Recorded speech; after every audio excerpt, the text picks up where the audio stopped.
Welcome to Luca and Miguel. Enjoy the video. You start by opening settings and going straight to SIM cards and mobile networks.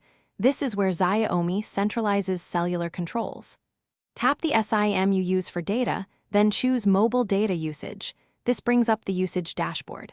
You do this now because the dashboard aggregates current cycle numbers, app breakdowns, and your carrier totals, saving time versus checking individual apps. Once there, glance at the total for the billing cycle, so you know the baseline before drilling down into per-app consumption.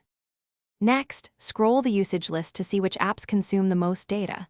Xiaomi shows foreground versus background split, so you understand how apps use data when actively used versus when idle.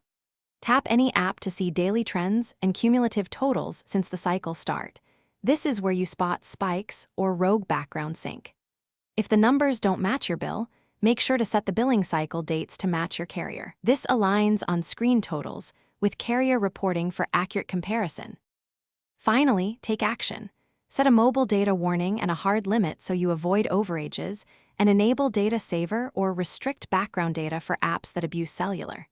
You can also revoke cellular permission per app to force Wi-Fi only. If usage still looks incorrect, reboot the phone and check for MIUI updates. Inconsistencies sometimes come from a software bug or delayed carrier reporting. If that fails, contact your carrier with cycle dates and screenshots, because occasionally. Thanks for watching and please subscribe. It's the best investment you'll ever make.